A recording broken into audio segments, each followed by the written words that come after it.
Hey everyone, welcome back.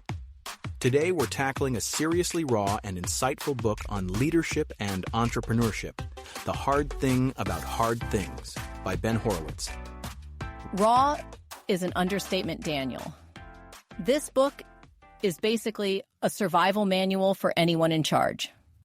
You know, all those sleepless nights, gut-wrenching decisions, and maybe a few tears in the bathroom, the stuff most business books conveniently skip over. Exactly. Horowitz doesn't pull any punches. Forget foolproof strategies or rah-rah motivation. This is a crash course in navigating the messy reality of building and running a company. From his own wild ride, growing up, with a communist background, to leading tech heavyweights like Netscape and Opsware, he lays out hard-won lessons about bouncing back, making tough calls, and understanding people. And what's great is he doesn't just tell you it's hard. He gives you the tools to actually deal with it. So, what's on the docket for today? Great question. We're breaking down 5 key things from this book that define great leadership. First, we'll look at the emotional cost of being in charge and how to handle crises with, honesty. Then we'll dig into building a company culture that can actually withstand pressure, and some down-to-earth management tools every leader should have. Finally, we'll think about the bigger picture of entrepreneurship, where being able to adapt and having guts are your guide, come rain or shine. Emotional roller coasters, cultural meltdowns, and high-stakes decisions. Sounds like we're about to revisit every founder's worst fears. Or, give them the ultimate guide to making it through. Let's dive in. So, Sophia, we were talking about survival and how leadership can feel like this crazy balancing act of being both ruthless and totally vulnerable. But let's dig a bit deeper. It's not just that leadership is hard, right? This book really gets into why. It's so tough. Can you walk us through the emotional and psychological stuff Horowitz talks about? What does he even mean by the struggle?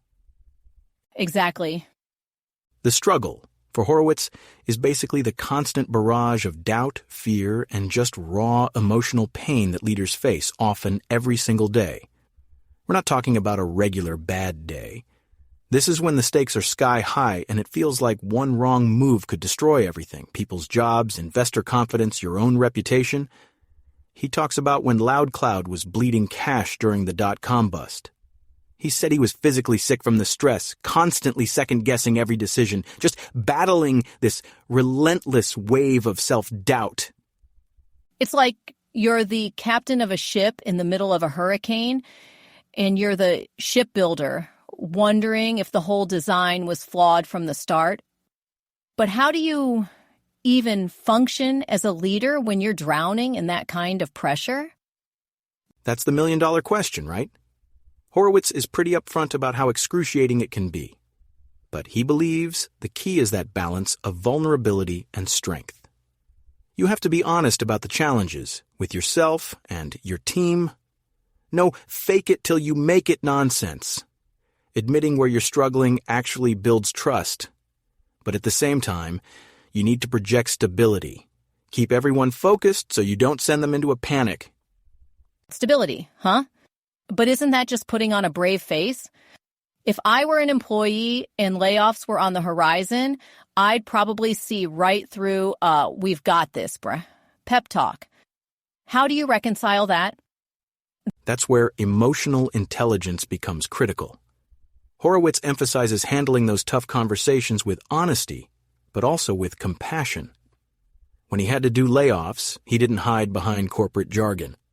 He looked people in the eye, explained the what and the why. He made sure he was super prepared so his message was clear, and he showed empathy to give people some dignity in a really awful situation. Okay, so let's break it down. Vulnerability, which is admitting your struggles, and composure, which is what people need to feel secure. That tension is really interesting. But doesn't vulnerability sometimes undermine your authority? If you're falling apart and your team sees it, how inspiring is that? That's where the nuance comes in. You can be vulnerable without creating panic. For instance, He held these really candid Q&A sessions with the entire company. People could ask all the tough questions about their future, the company's finances, and he'd answer them directly. Sometimes he'd say, I don't have all the answers yet, but here's what we're doing to figure things out. That honesty grounded the team, while the composure behind his answers reinforced his leadership. It's less about pretending everything's perfect and more about building trust through transparency. It's clicking now. Leadership isn't about avoiding fear, it's about managing it, right? And given that fear can lead to paralysis, his focus on action during times of doubt makes a lot of sense. Tell me about the practical side of that. I'm guessing he wasn't just sitting around navel-gazing during that Loudcloud to Opsware pivot? Not at all. In fact, he sees paralysis as the real enemy. He makes this really insightful point. When you're facing overwhelming challenges, you need to break down those huge, scary problems into smaller, actionable steps. The Opsware pivot was huge. They basically had to scrap everything they'd built at Loudcloud and create a totally new product. Instead of seeing it as this insurmountable task, he broke it down into smaller pieces: engineering, sales, marketing, and assigned clear ownership.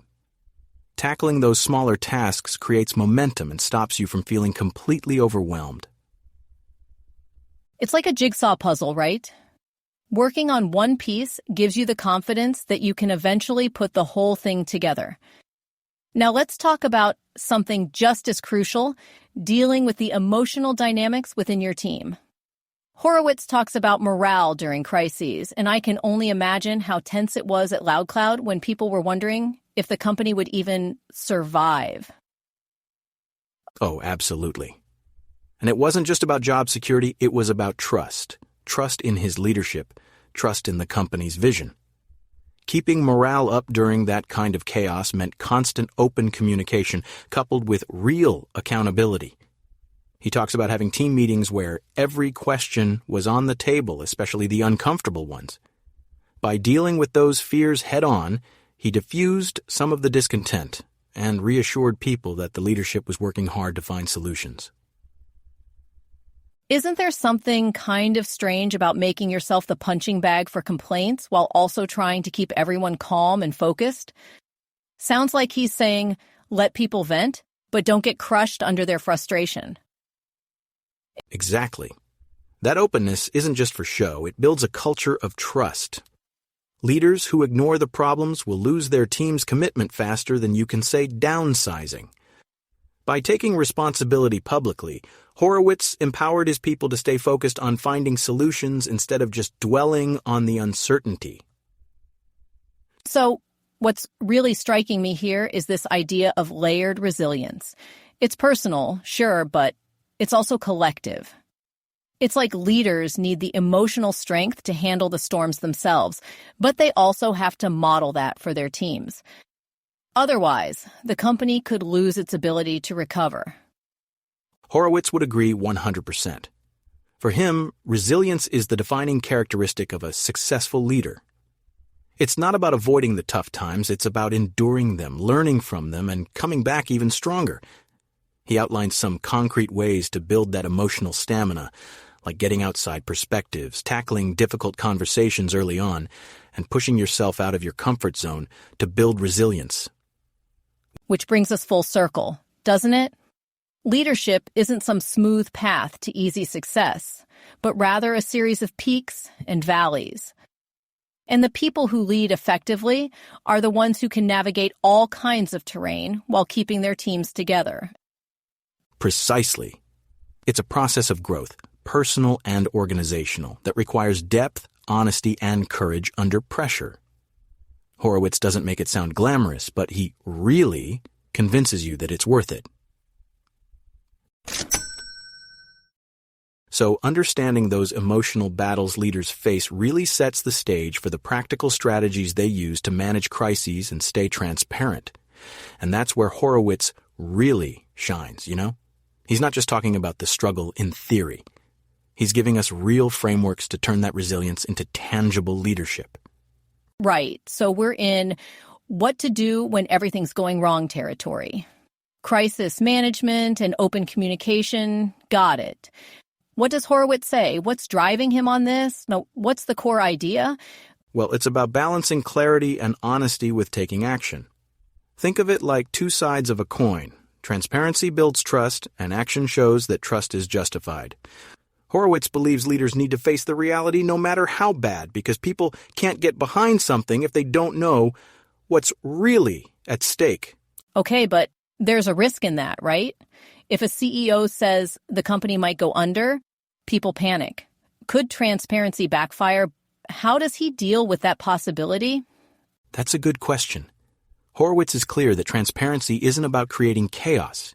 It's about finding that balance between honesty and keeping people focused. Like, during Loudcloud's layoffs in the dot-com crash, things were falling apart, clients were disappearing. But at one meeting, Horowitz didn't sugarcoat the state of the company or the layoffs. But he paired that truth with the reasoning behind it. He explained the plan for survival, including the change to software with Opsware. So, it's not just being transparent for the sake of it, it's strategic. He's saying, here's the problem, here's why, and here's how we're fixing it. Does that clarity shift the focus from panic to action? Exactly. And it builds trust. For the employees who stayed, it showed that their leader was being honest and would guide them through it. Even those who were let go understood why. It wasn't some random decision. Transparency, in that case, became a leadership tool. Transparency isn't just about trust, it's also about motivation. But what about day-to-day? After the big meeting, how do you keep that trust alive when things are still chaotic? Horowitz emphasizes consistent, structured communication, mainly one-on-ones between managers and employees. These aren't just quick check-ins where you say, "How's it going?"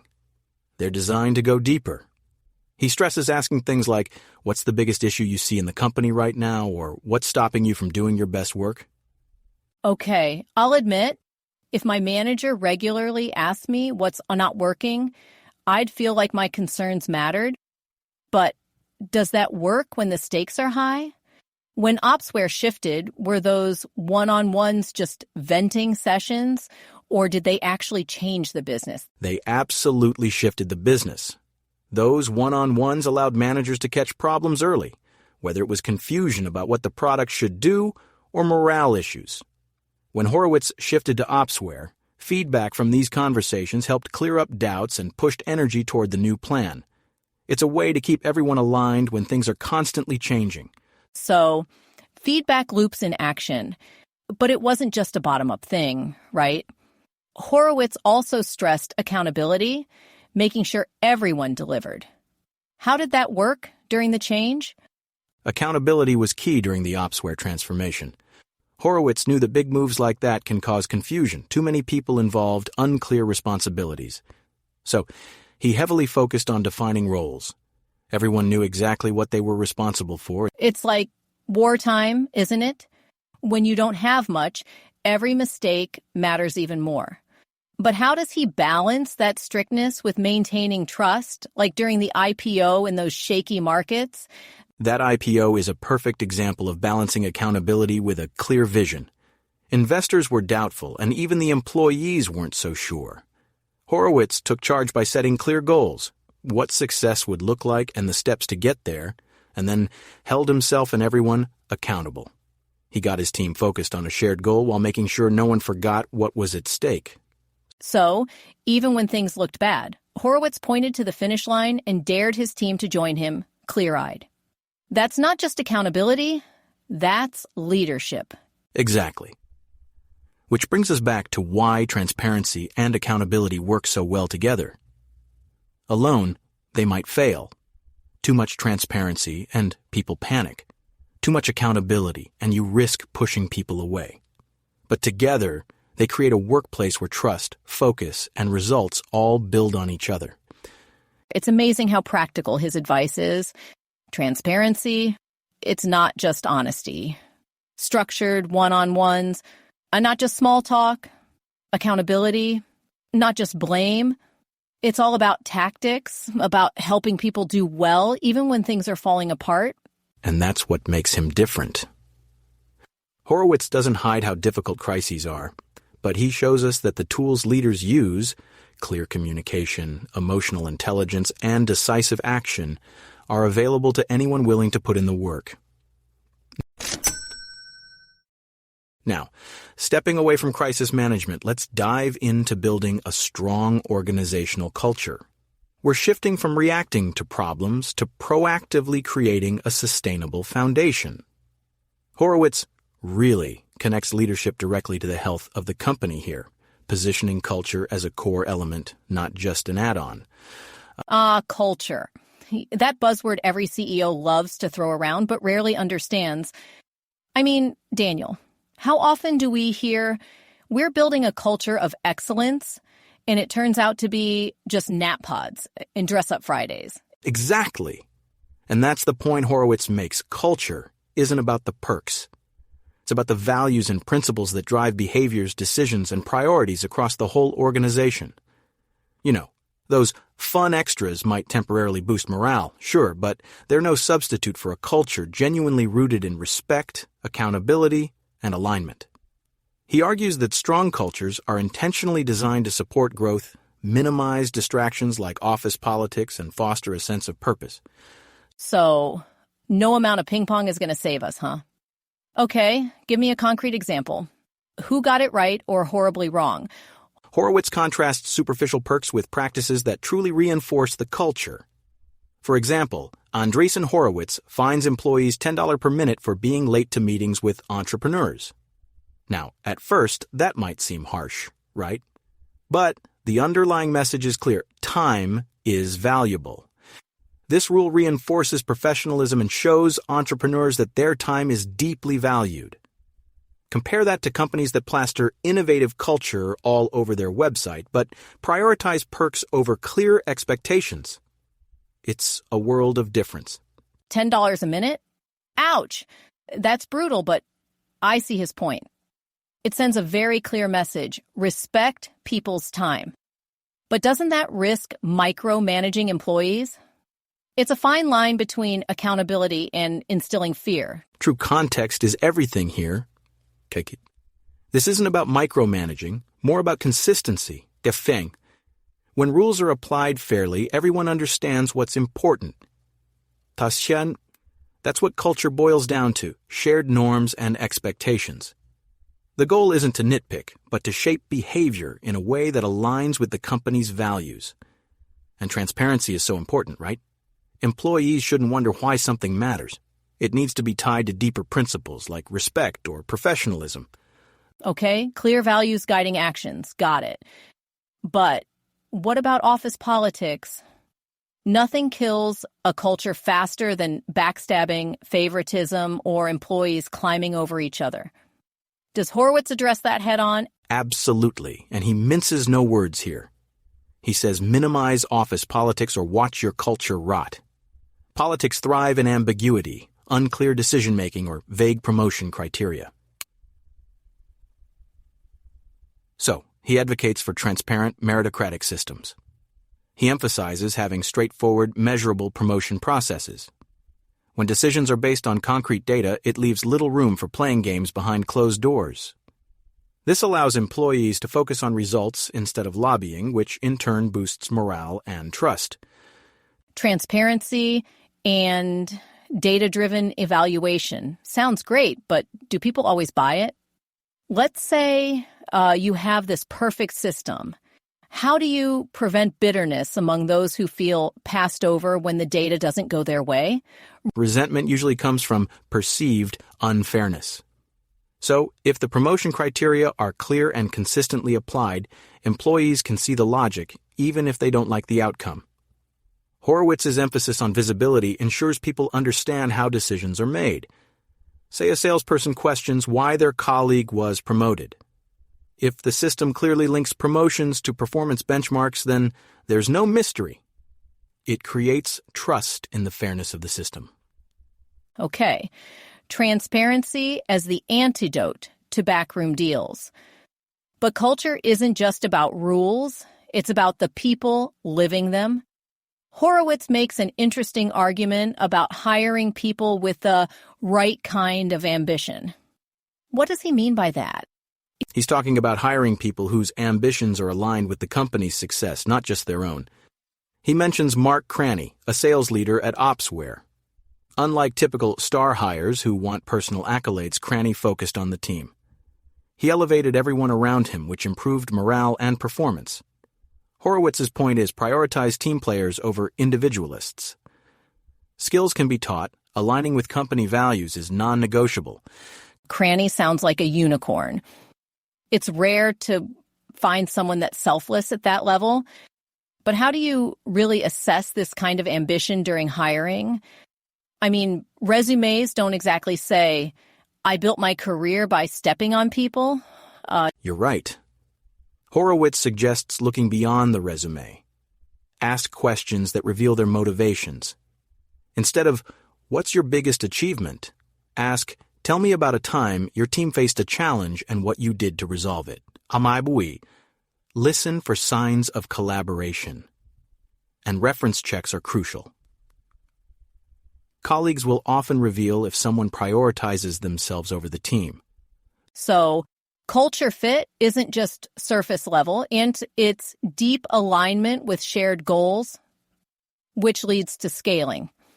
A company of 10 aligned people is one thing. But when you grow to hundreds or thousands, how do you maintain that culture? Scaling culture gets tricky, and Horowitz tackles it head-on.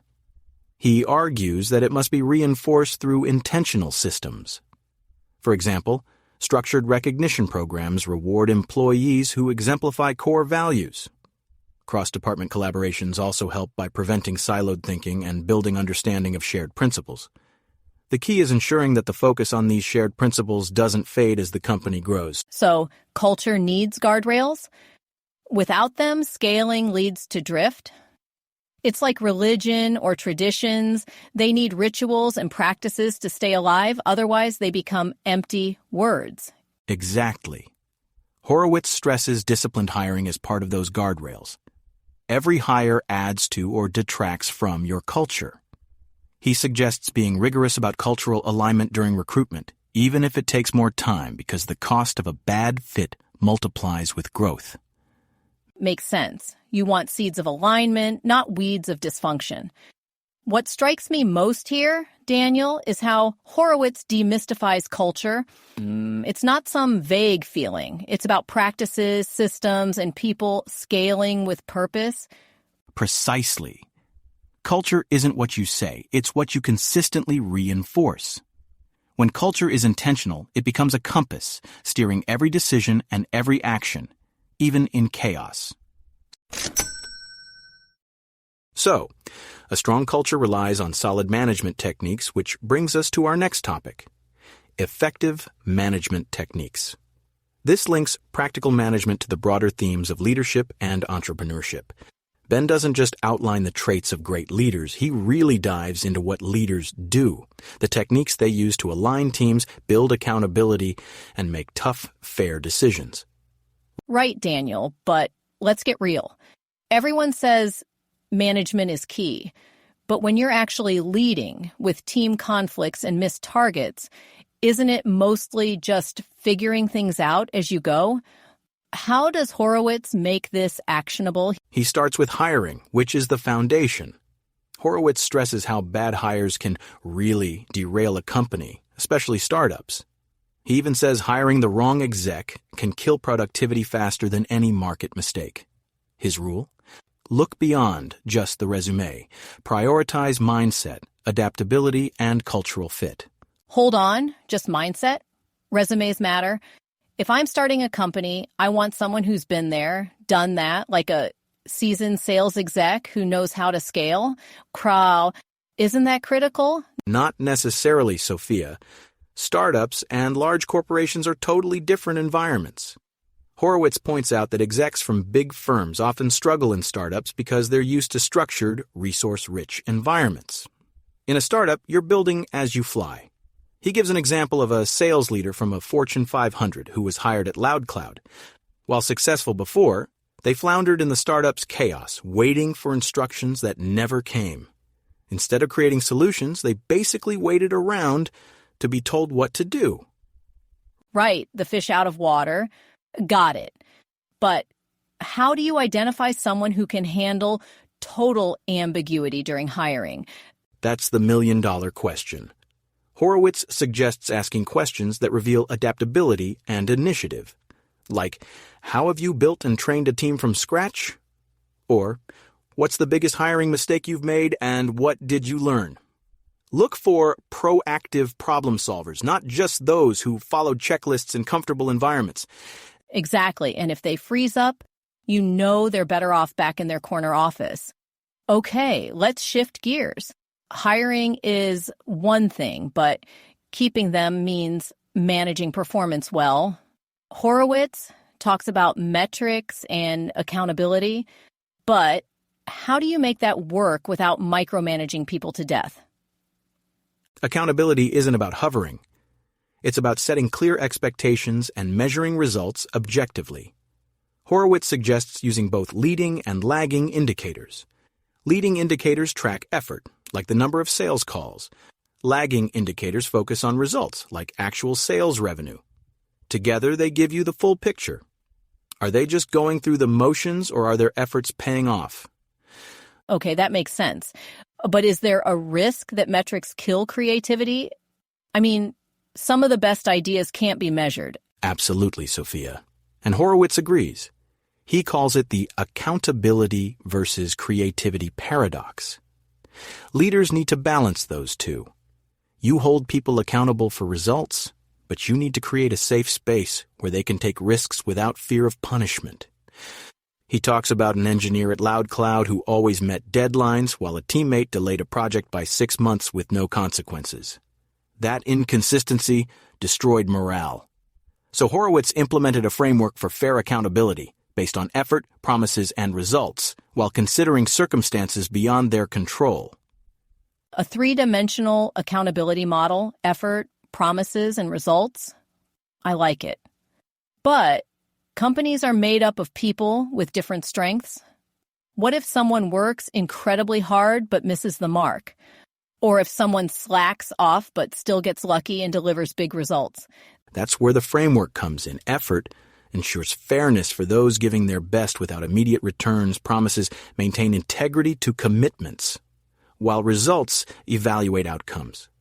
Balancing these dimensions prevents people from either gaming the system or burning out while feeling unappreciated. Not easy to implement, but when done right, it aligns individual contributions with team goals. All right, Daniel, so we've hired for adaptability, managed performance with clarity, and balanced accountability with creativity. But what about leadership on the ground? Those day-to-day interactions between employees and their managers? How much of Opsware's success came from the human touch? That's where his emphasis on one-on-one meetings comes in, possibly one of the most underrated techniques. He sees these as crucial opportunities for managers to focus on their employees. It's not about performance updates. That's for team meetings. It's about removing obstacles, collecting honest feedback, and strengthening trust. So, personalized coaching sessions sounds kind of like therapist managers. Not quite therapy, but close. Open dialogue is key. Ask questions like, what's the biggest roadblock to your success? Or how do you feel about our direction as a company? These aren't just small talk. They cut to the core issues that are preventing people from performing. He mentions an engineer at Loudcloud voiced frustration about changing priorities. That revealed a pattern of miscommunication across teams, which led to a company-wide overhaul of project workflows. Impressive. A conversation saved both the engineer's sanity and the company's efficiency, but managers often hate one-on-ones for lacking immediate ROI. So, how do you justify the time investment? Simple. One-on-ones prevent bigger problems down the road. They're a small, upfront investment with long-term benefits. Problems caught early don't escalate into crises, and they boost morale. Employees feel heard, which Horowitz says is half the battle during tough times. It makes you wonder how many catastrophes could have been avoided if leaders had just paused to listen. All right, let's dive into tools for assessing managers themselves. Horowitz is adamant that even execs need rigorous evaluation. What's his approach to spotting misalignment at the top? He recommends deeply probing structured interviews when hiring or assessing executives. Not just basic, tell me about yourself fluff. His favorite questions target strategy and decision-making.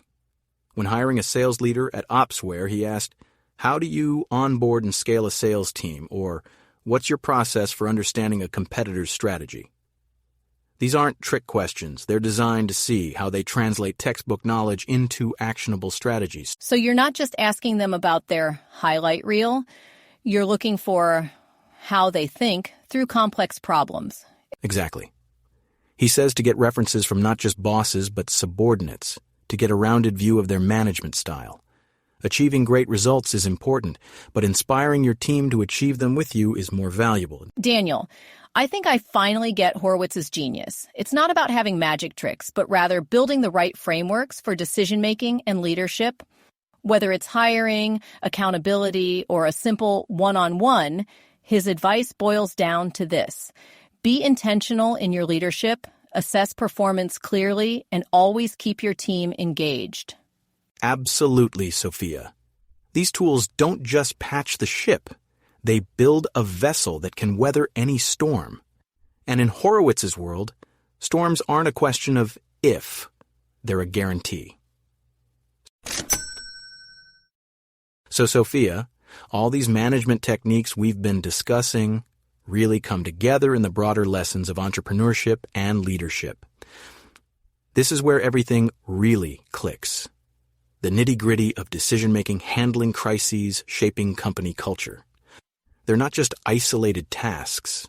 They're all pieces of a bigger picture.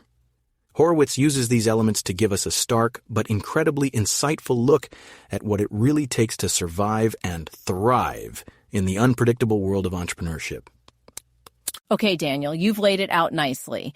Now, but let's get into these big, overarching lessons. What's that common thread that links all these seemingly chaotic elements? It's all about resilience and adaptability. Horowitz constantly emphasizes that entrepreneurship is uncertain territory. You're always facing crises, market changes, internal problems, all while making decisions that could either make or break your company. What really sets great leaders apart is their ability to balance a clear sense of purpose with the ability to adapt how they act. And a perfect example of this balance? His idea of wartime versus peacetime leadership. Right, we touched on that earlier. But let's break it down further. What makes this framework so important for understanding the entrepreneurial journey? It comes down to understanding that leadership isn't fixed. It changes with the situation. Peacetime leadership flourishes when things are stable. It's about encouraging creativity, innovation, and giving teams space to explore new ideas. Wartime leadership, though, is a whole different beast. When the very survival of the company is at stake, the leader has to focus on surviving, making quick decisions, cutting out distractions, focusing on what's most important. But isn't that a bit too simple? Steve Jobs didn't just magically become a wartime leader the moment Apple was struggling. What's the fundamental shift here? Is it about personality or just changing your strategy? That's a great point. It's not really about personality. It's more about adapting your leadership tools to fit the situation. When Jobs came back to Apple in the late 90s, the company was nearly bankrupt. He didn't suddenly become a different person, but he did have to rethink his approach. He cut projects that were draining resources and focused on a few core innovations like the iMac. This reoriented Apple around survival and set the stage for future growth. That's a wartime strategy, eliminating the unnecessary to live to fight another day. Okay, but how do you know when you're in wartime versus peacetime? It seems like half the battle is recognizing the moment when you need to change your style. Exactly. That's why Horowitz stresses the importance of understanding your situation. Leaders need to constantly watch three things: their industry for potential threats, their internal structure for inefficiencies, and their available resources. If the market is stable, you're probably in peacetime. But if a new competitor appears, or if you're running out of money, those are your warning signs. At that point, peacetime behaviors like brainstorming or being overly optimistic can become harmful. So instead of team trust exercises, you throw out half the plans and channel your inner general. Got it. But Daniel, when wartime tactics start creeping into peacetime or the other way around, that's when things go wrong, right? What should leaders keep in mind when trying to strike that correct balance? The key thing is that leaders can't get too comfortable with any one style.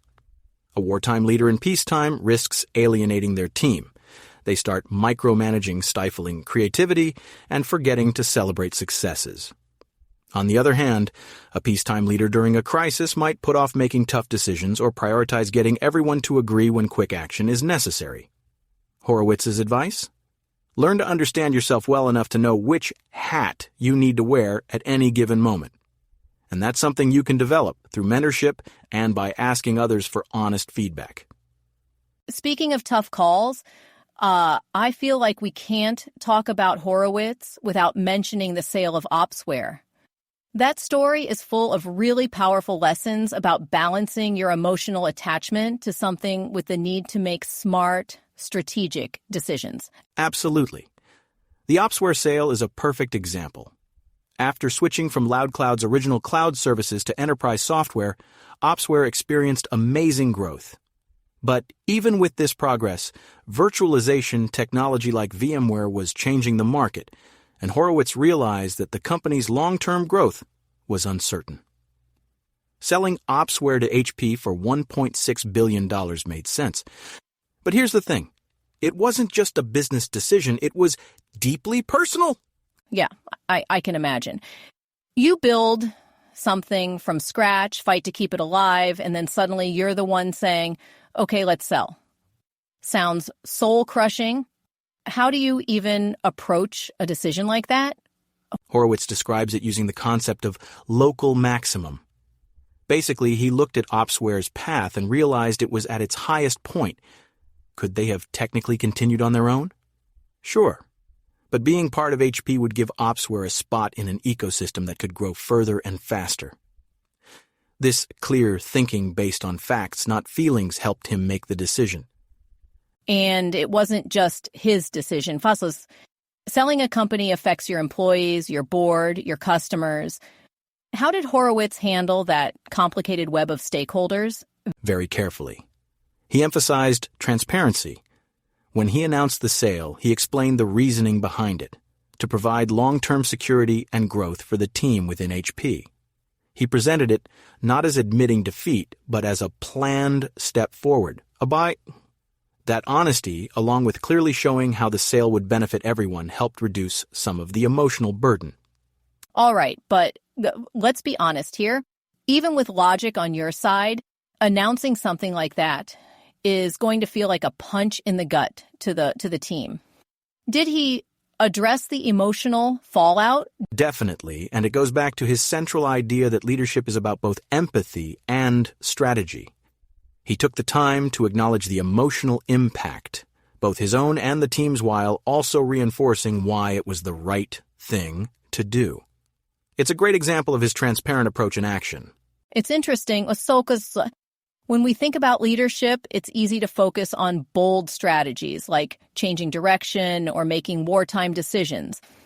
But Horowitz's story shows that the emotional intelligence behind those strategies is just as important, especially in high-stakes situations like selling your company.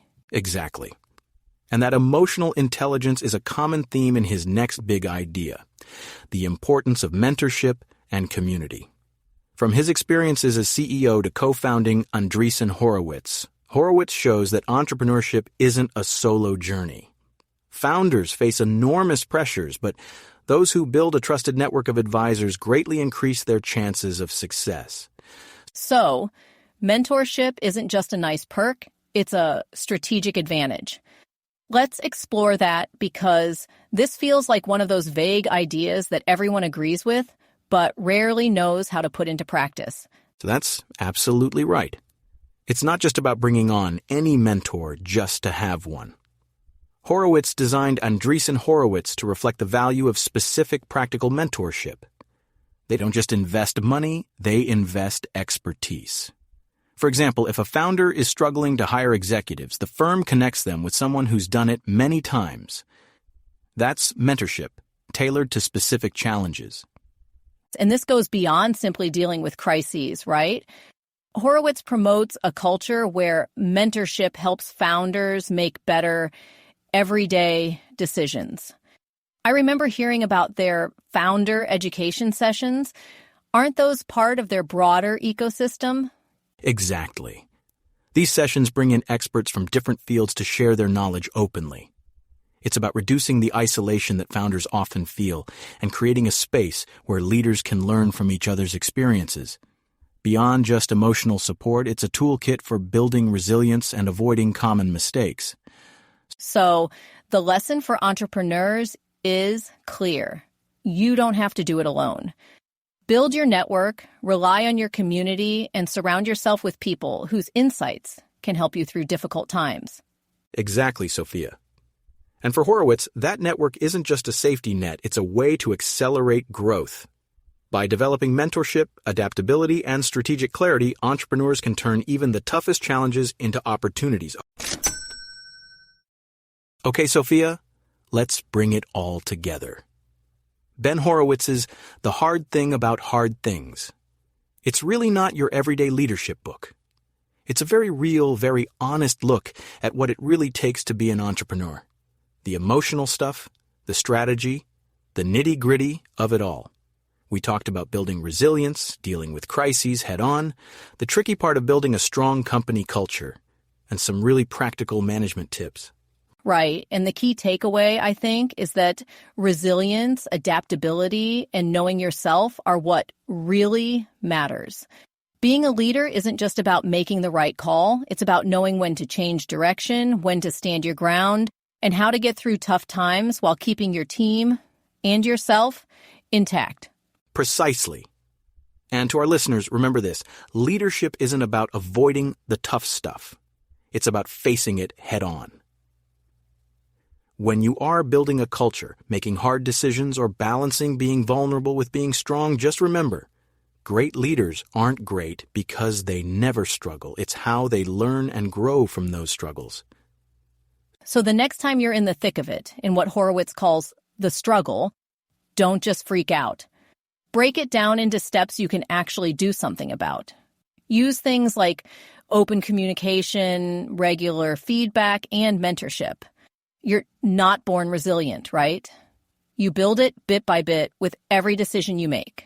Exactly. That's really the core of Horowitz's message.